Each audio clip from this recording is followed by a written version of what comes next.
Working late again? Greg's voice, feigning sympathy, echoed from the kitchen. I looked up from my laptop, hiding the annoyance that was beginning to surface. Just a big deadline this week, I said simply. He smirked, pouring a glass of wine. You should relax, Holly. There's more to life than work, you know. If only he knew the truth. My name is Holly, and for the past 6 months, I'd been living a double life. But it wasn't a thrilling one. Instead, it was a quiet charade where I pretended everything was fine while secretly gathering proof of my husband's infidelity. It all began with minor things. Late-night meetings that didn't add up. Unfamiliar charges on our credit card for expensive restaurants, and the faint scent of a strange perfume on his clothes. Initially, I convinced myself I was over it. But then, while sorting the mail, I found a receipt for the down payment on a luxury car that wasn't for me. I confronted him gently at first, asking about the unusual expense. Greg, always a smooth talker, dismissed my concerns. Work perks, he said with a smile. You know how much my clients love to celebrate? I wanted to believe him, but the way he avoided my gaze told me there was a less than innocent truth behind his words. So I started paying closer attention. It didn't take long to uncover the full extent of his deception. Greg wasn't just cheating. He was using our shared savings to fund an extravagant lifestyle for Melanie, his so-called client. This included expensive dinners, shopping sprees, and the ultimate insult, the car he planned to give her as an anniversary gift. The sheer audacity was breathtaking. Here I was, working late to secure our future, while he was emptying our accounts to impress a woman who probably couldn't even spell commitment. But instead of confronting him, I remained silent. That night, as Greg relaxed on the couch, I opened my laptop and began my plan. I looked up procedures for reporting fraud, legal options, and even repossession companies. Each keystroke was fueled by a newfound determination. Greg thought he was being clever, but he had underestimated me. If he wanted to play dirty, I was ready to clean house. For the next few weeks, I played my part flawlessly. I laughed at his jokes, inquired about his business trips, and pretended not to notice when he'd come home smelling of an expensive cologne I hadn't bought him. But behind the scenes, I was building my case. The first step was filing a fraud report. The car was purchased with our joint funds, but the dealership papers only had Greg's name on them, a detail I used to my advantage. I contacted the dealership under the pretense of needing more information, and by the time I hung up, I had all the details I needed, dates, amounts, and proof that the purchase had been made without my consent. I followed up with a call to the bank. I believe my account has been compromised, I told the fraud department. There's a significant transaction I didn't authorize. They flagged the account and started an investigation. Every step I took tightened the noose around Greg's scheme. Meanwhile, I continued to watch him every time he smirked at his phone or whispered into it like a teenager sneaking a call. I made a mental note. I even managed to see a text from Melanie. Can't wait to see the surprise you promised. The surprise, of course, was the car. The thought made my stomach churn, but it also strengthened my resolve. Greg saw himself as the master manipulator, but he'd forgotten one crucial detail. I knew how to wait. The anniversary plans came together almost too perfectly. Greg suggested a fancy dinner at one of the restaurants he frequented with Melanie. I want to treat you right, he said with a grin that once made me swoon but now only made my skin crawl. Sounds wonderful, I replied, hiding my true feelings with a sweet smile. I knew what he was doing, zoozing the dinner as a cover to present Melanie with the car afterward, but I wasn't about to let him get away with it. That night, after Greg left for another client meeting, I finalized the details with the fraud investigator. The car's purchase was flagged, and the repossession team was scheduled. Everything was set to unfold just as Greg thought he was winning. As I closed my laptop, a strange sense of calm came over me. For weeks, I had been silently carrying the weight of his betrayal, pretending not to notice his endless lies. But now the power had shifted. Greg had no idea his world was about to fall apart. The night of our anniversary dinner arrived, and Greg was in his element. He walked into the house in a sharp suit, holding a bouquet of roses and a bottle of champagne. "Happy anniversary, babe," he said with a grin, leaning in to kiss my cheek. "Happy anniversary!" I replied, my voice steady, my smile rehearsed. If he noticed my stiffness, he didn't show it. He was too busy gloating at the restaurant. Greg spared no expense, ordering the finest wine and most extravagant dishes, and even arranging for a pianist to play our song. It would have been romantic if I hadn't known the truth. As he sipped his wine, his phone buzzed. He lit up as he read the message, though he quickly tried to hide it. "Everything okay?" I asked, feigning curiosity. "Just a work thing," he said, slipping his phone back into his pocket. "Nothing to worry about." I nodded, biting back a smile. I knew exactly what the message said. Melanie was waiting for her surprise. After dinner, Greg suggested a walk. "It's such a beautiful night," he said, slipping his arm around my shoulders. I went along with it, letting him lead me back to the car. He opened the passenger door for me like a perfect gentleman, but I could see the excitement in his eyes. He was counting down the minutes until he could ditch me and deliver his grand gesture to Melanie. Back at the house, I watched Greg check his watch repeatedly, his impatience barely concealed. "I've got to run out for a bit," he finally said, his tone casual. "A work emergency on our anniversary?" I asked, tilting my head innocently. "It won't take long," he assured me. "Just something I need to handle." I smiled sweetly. "Of course. Don't let me keep you." As he grabbed his keys and headed out the door, I sat back on the couch, my heart pounding. I could already picture the scene: Greg pulling up to Melanie's place, handing her the keys, and basking in her adoration until the repossession team arrived. I didn't have to wait long. An hour later, my phone buzzed with a text from Detective Ruiz.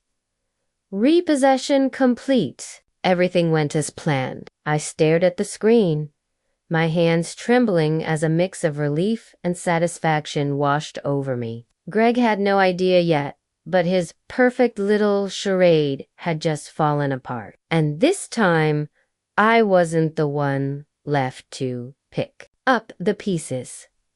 When Greg returned later that night, his face was flushed and his usual swagger was gone. He slammed the front door harder than necessary, his keys clinking loudly as he tossed them on the counter. "Rough night?" I asked, glancing up from the book I was pretending to read. He shot me a look, but chose his words carefully. "Just some unexpected complications," he said, tugging at his tie knot. "Anything I can help with?" I asked, my voice laced with fake concern. "No," he snapped, then quickly softened his tone. "I mean, it's fine. Nothing for you to worry about." I bit back a smirk and returned to my book, letting the silence stretch. Between us, watching Greg squirm was almost too satisfying, but I wasn't finished yet.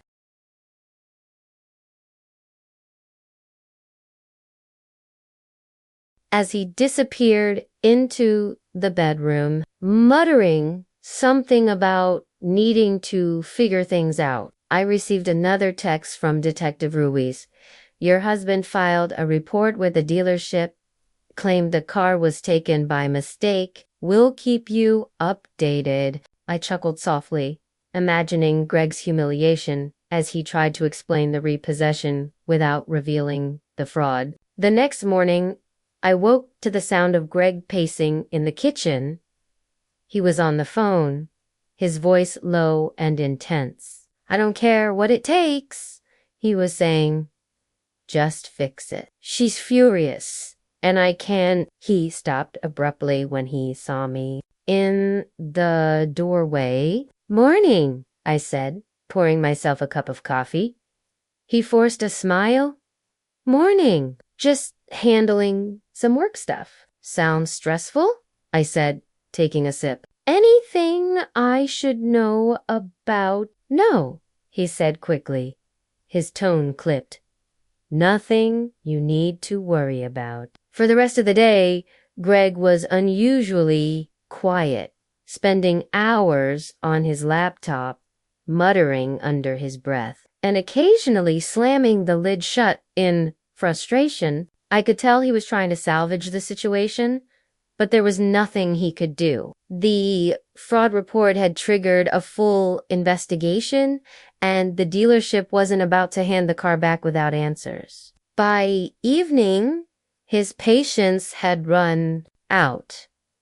Do you ever feel like the universe is just out to get you? He asked suddenly, his voice bitter. Sometimes, I replied, keeping my expression neutral, but I think the universe has a way of balancing things out, don't you? He didn't respond, but the look he gave me lingered a little too long, as if he suspected I knew more than I was letting on.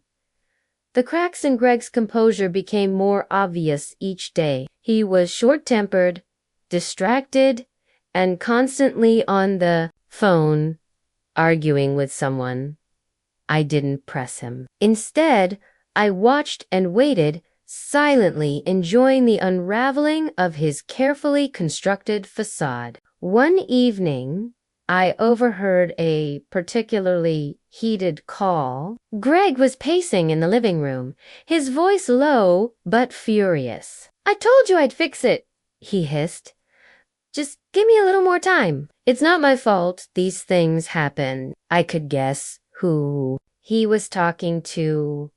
Melanie. I leaned against the kitchen counter, pretending to scroll through my phone, though every part of me was focused on his words. She's overreacting, Greg muttered, clearly trying to calm the person on the other end. You don't need to make this a big deal. I'll sort it out. The call ended abruptly, and Greg threw his phone onto the couch, muttering a string of curses. Everything okay? I asked, stepping into the living room with feigned innocence. He looked up, startled, then forced a tight smile. Yeah, just work stuff. Must be tough, I said, sitting down across from him. You've been so stressed lately? Are you sure there's nothing I can do to help? His jaw tightened, but he shook his head. No, I've got it under control. That night, I received another update from Detective Ruiz. The investigation is moving forward. The dealership has corroborated the fraud report. Your husband's activity is under review. I stared at the message, a mix of relief and anticipation coursing through me. The net was closing in, and Greg had no idea. The next morning, Greg's mood hit a new low. He sat at the kitchen table with his head in his hands, barely touching his coffee. I don't know what's wrong with people these days, he said, his voice tinged with bitterness.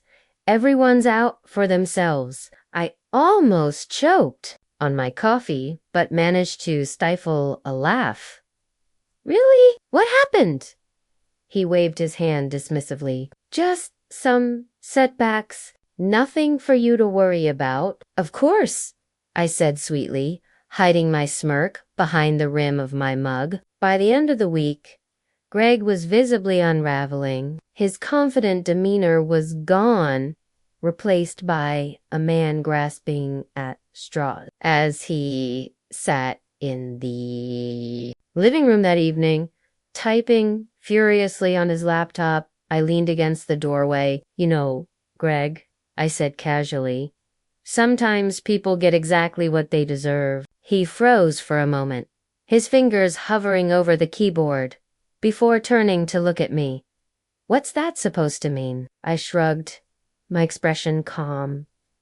Just something to think about. The breaking point came on a Saturday evening. Greg had been on edge all day, snapping at everything and everyone. By the time he got a call from Melanie, his carefully maintained mask shattered completely. I was in the kitchen when his phone buzzed. He glanced at the screen, cursed under his breath, and walked outside to take the call. Curious, I followed quietly, staying just out of sight by the open window. You don't understand, Greg hissed, his voice frantic.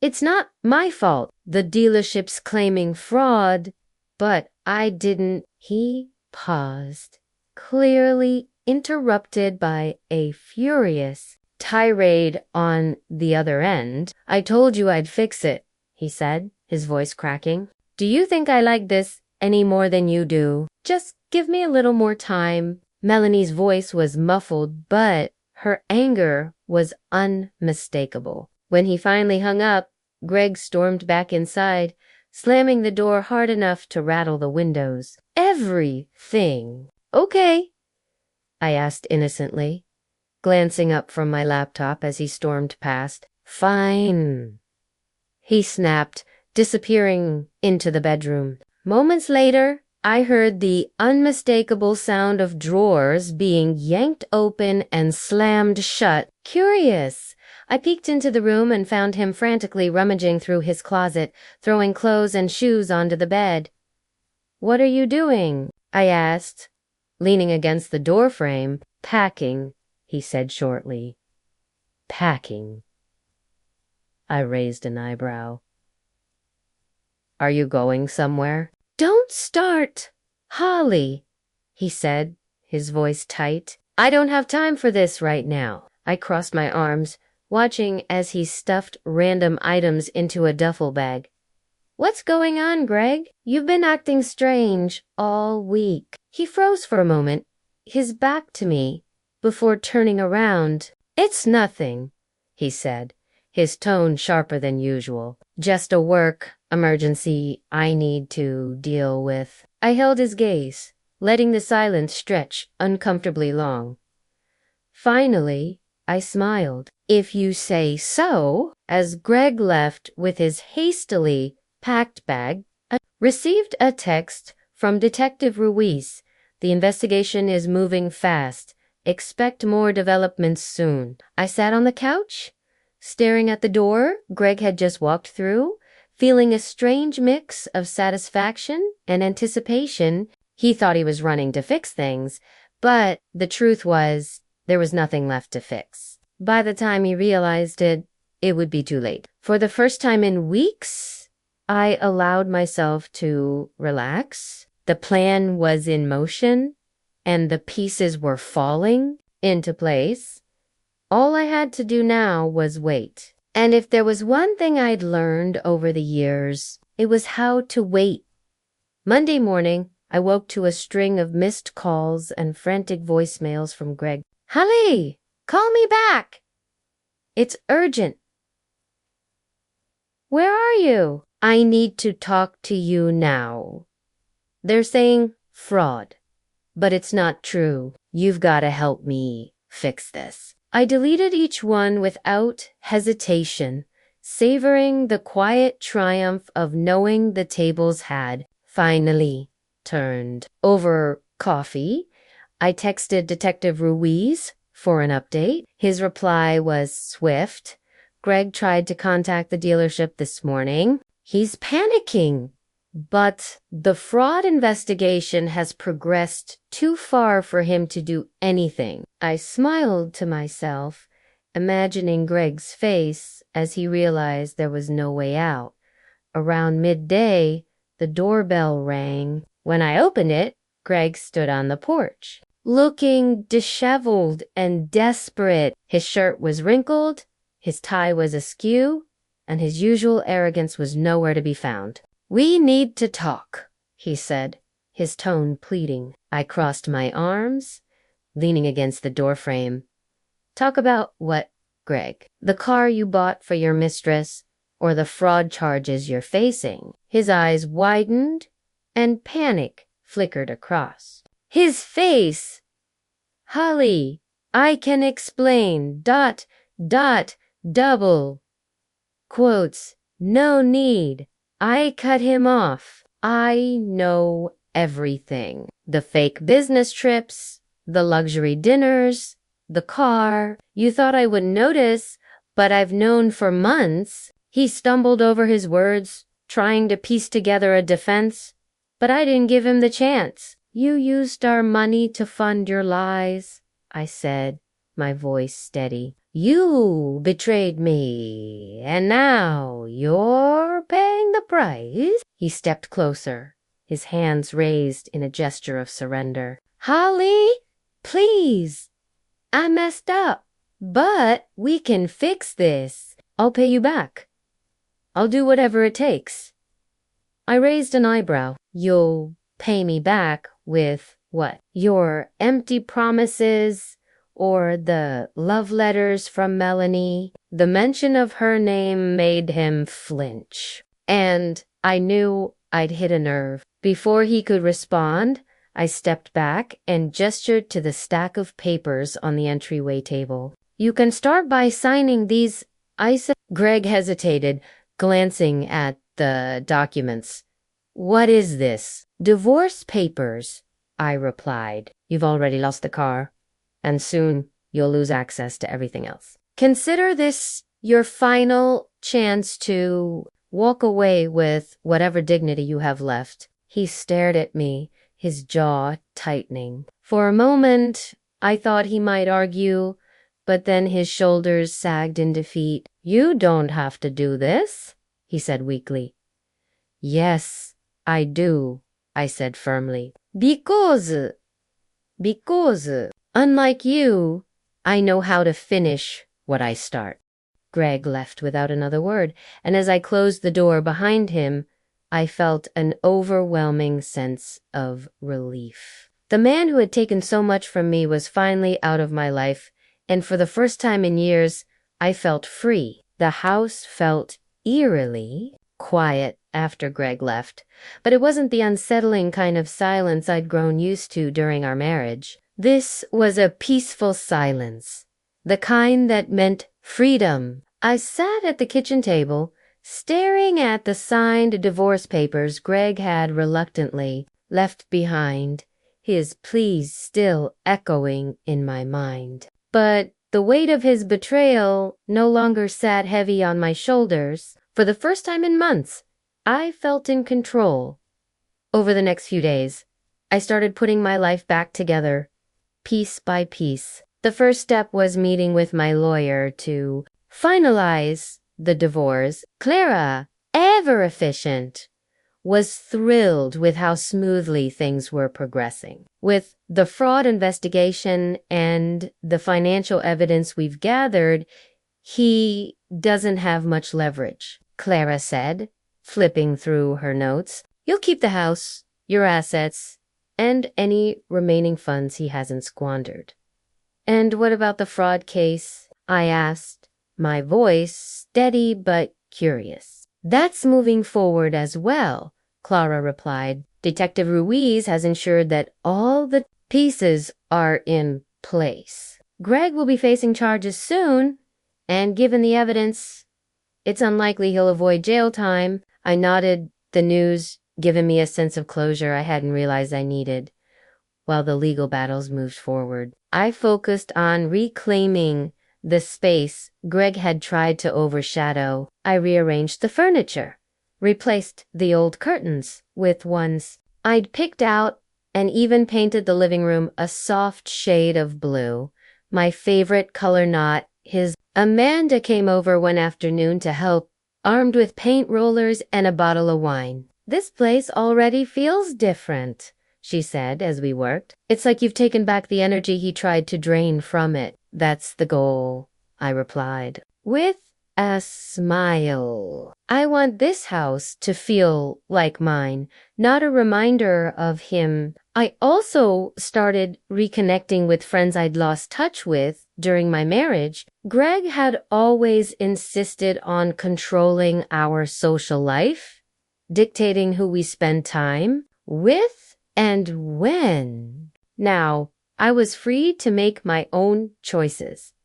One evening, I hosted a small dinner party with Amanda and a few close friends. As we laughed and shared stories over a meal I'd cooked myself, I realized how much I'd missed this being surrounded by people who truly cared about me, not the version of me Greg had tried to shape. The investigation into Greg's fraud continued to make progress. Detective Ruiz called me with updates every few days, his tone always professional but tinged with satisfaction. "The dealership is cooperating fully," he said during one call.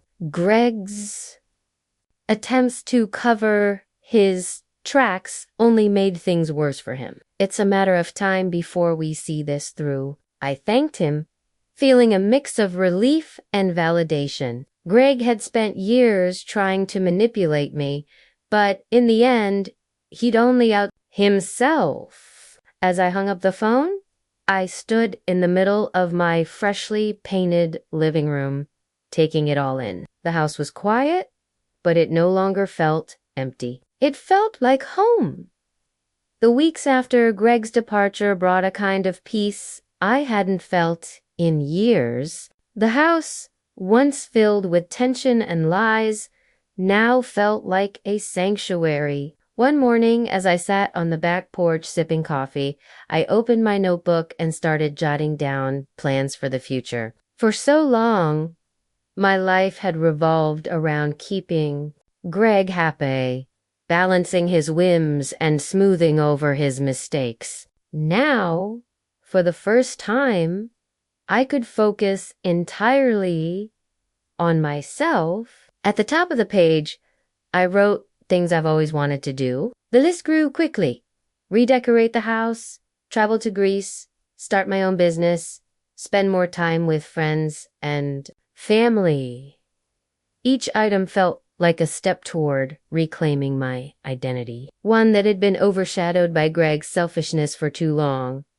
I started small, tackling the first item on the list. With Amanda's help, I transformed the house into a reflection of my style, warm, inviting, and unapologetically mine. We painted the walls in vibrant colors, replaced the furniture Greg had insisted on, and even turned his old home office into an art studio. "This feels like you," Amanda said as we hung a large painting on the living room wall. "It's like the house finally matches the person living in it." I smiled, feeling a surge of pride. It's a work in progress, but it's getting there. The next step was rebuilding my career. During my marriage, Greg had discouraged me from pursuing my professional goals, insisting that his ambitions were more important. Now,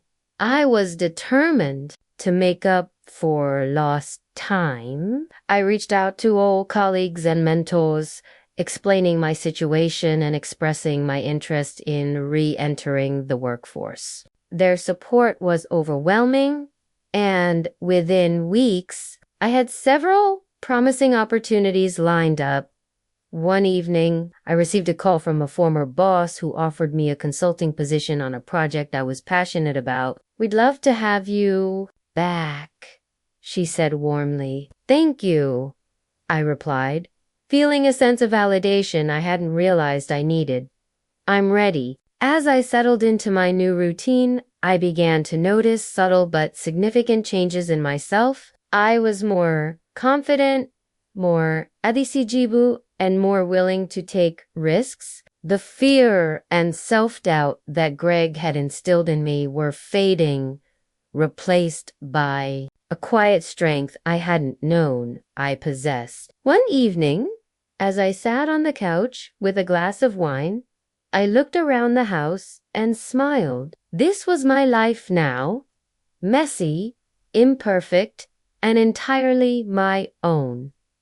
A few weeks later, I received a call from Detective Ruiz. The fraud investigation is officially complete, he said. Greg has been formally charged, and the case will proceed to court in a few months. The news hit me harder than I expected, not because I felt sorry for Greg, but because it symbolized the final unraveling of the life we'd once shared. Thank you for everything, I told Ruiz, meaning it. Without his guidance, I wasn't sure I would have had the strength to see this through. Justice takes time, he said simply, but it's worth it. That evening, I poured myself a glass of wine and sat on the back porch, staring up at the stars. The closure I'd been waiting for was finally within reach. And with it came a strange mix of emotions, relief,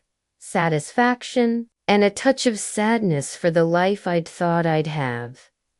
Amanda came over the next day, her usual energy filling the house. You look different, she said, handing me a bag of takeout. Like a weight's been lifted. Maybe it has, I replied with a small smile. Greg's charges are moving forward, and the divorce is almost finalized.